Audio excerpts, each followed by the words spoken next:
The 365 Pro Wrestling.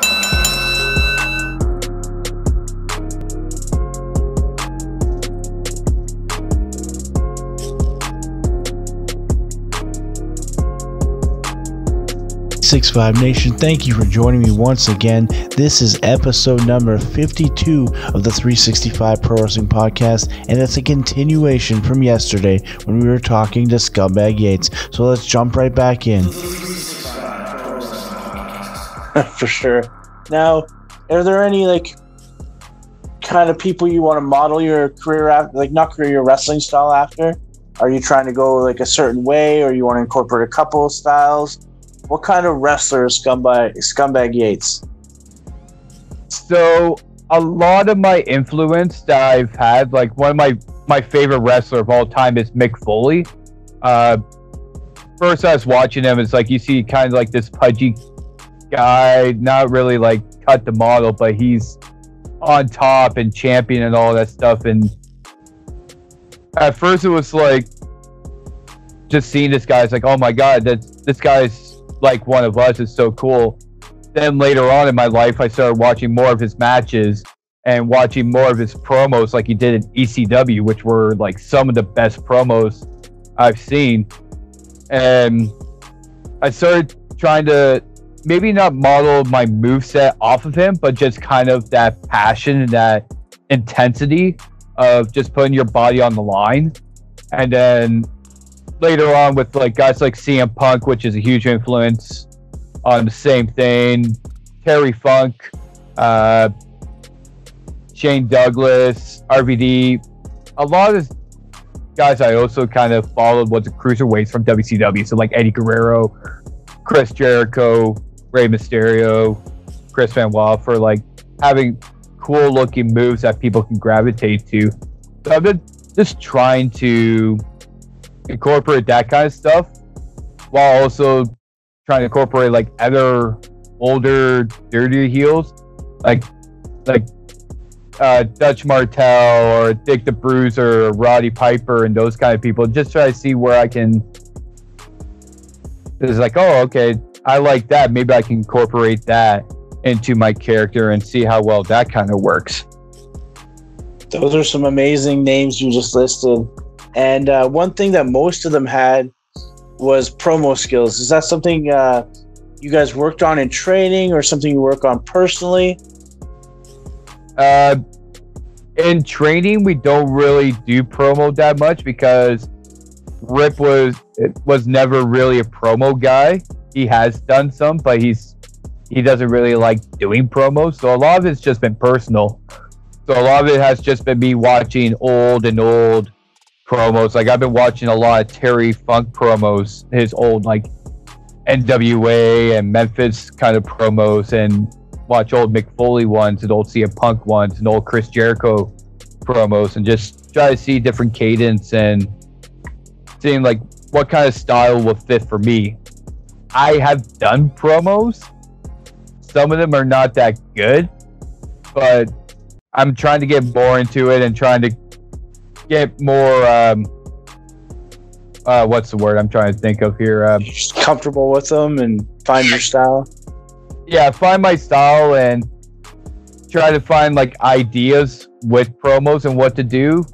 I hopefully going to shoot a couple that I kind of have ideas for. It's hopefully this will work for this show, and hopefully they turn out good.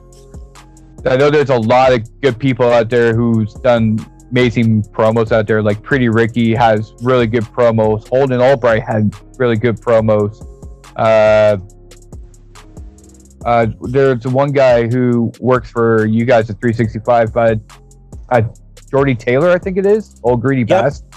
Yeah, I've been watching some of his promos, and his are money as well. So I've been trying to find my own style and see what I can do in promo sense. That's awesome. And I like that you said you study wrestling, because I think everyone has to do that. We can train all we want, but we also got to watch and study and make notes and learn, and then bring that back to the gym and practice that stuff, or bring it to the mirror if it's promo work. It never ends. We always got to keep trying to get better, because you guys are your group is trying to keep getting more work, and guys like me are trying to keep wrestling. So it's consistent trying to keep a spot or get a spot in wrestling. And if you're not practicing all the time and watching and trying to learn, I think unless you're just super talented naturally, you're not going to progress very far. Yeah, and it's like try to study as much as like what I think my character should be, and try to study as much off of that, and not even do like older like legends and big name stars, but even take a look at local people and be like, okay, I see what he means when he tells me to do this kind of thing, and try to take advice as I can. There's been like Warhead has been really good at helping me with my career. Same with Jeff Black was another guy that having matchups with him, I did learn quite a bit. And the other one was Sim Bodie, who I recently worked with at the end of last year, who I talked with him for 30 minutes, and it was almost like a light switched on. It's like, okay, now everything's starting to make sense. What he's telling me is like everything's just clicking, and it's like, okay, I understand where he's coming from, and it actually makes a lot of sense of what he's telling me. When I first started training, I couldn't get a couple things, and Juan Ortiz told me, he's like, just one day it's gonna click, don't worry about it. And then having that revelation like later, like, oh, I get it now.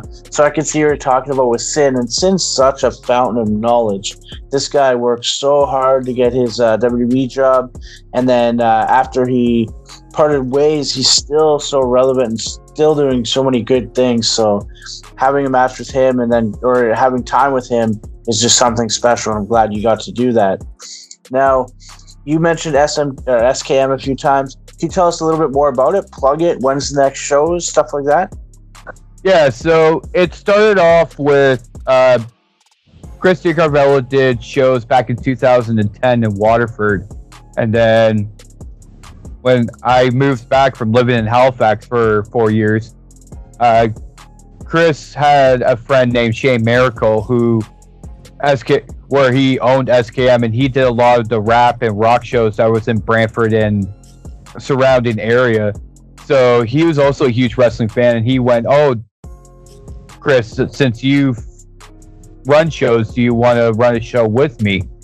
So he asked me, and then he asked another person, Chris Hoover, to start the show. And then we started in 2017 was our first show in June in Hagersville. And we've been going through, and this is our third year coming up, and we've been doing, Hagersville has been our home base, but we've also done shows in Dunville. Shawinigan is usually when we do like the end of year big show, and we did Simcoe Fair last year as well, which was awesome. But the next show that is coming up is March 27th, which is happening in Hagersville at the Hagersville Community Center. And we've announced a couple of matches already. We have Joey Allen taking on Carew in a 2 out of 3 tables match. We got D-Man, who's coming up from NWA Power to do a match against Tomer Shalom. And we just recently announced my match that I have with me and Queen of Horror Sabrina Kyle taking on my hardcore romance, which is Matt Cash and Jesse Mack. And we have a couple other matches that we have to announce, but it looks like a stellar card. And hopefully we can start off 2020 on the right foot. It sounds like it's going to be a really good card. In Hagersville, you guys do some really good special things there. So if you're in the area or can get there, make sure on March 27th to be there and enjoy one hell of a show by SKM. Now, you mentioned you and Sabrina Kyle teaming, and that's exactly what you're going to be doing on February 29th for 365 Pro Wrestling against the Temple, which is going to be represented by Jeff Black and Lenny Lilac. Any thoughts going to that match?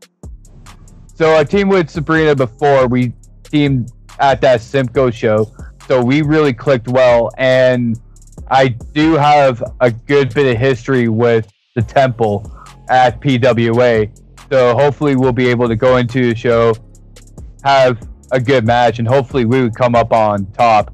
But we'll have to see when you get there. So you people, if you want to see what will happen, come out on the 29th. That is, if this is coming out, that's coming out next Saturday in Kitchener at the Alpine Club. Oh yeah, man.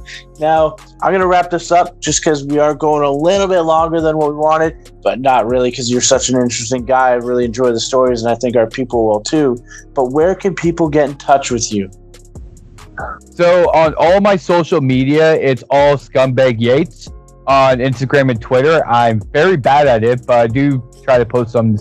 But it's all just one word, Scumbag Yates. Also on Facebook, it is Scumbag Yates as well. But the next time that you'll be seeing me at a show this weekend will be in Flamborough for HWE. I'll be doing a tag team match there, and then if the 365 fans can't wait, then they'll be next week in Kitchener. Awesome, guy. All right, awesome. So everyone check that out. Scumbag Yates, Facebook, Instagram, no Twitter? I still have Twitter, yep. And Twitter. Same thing.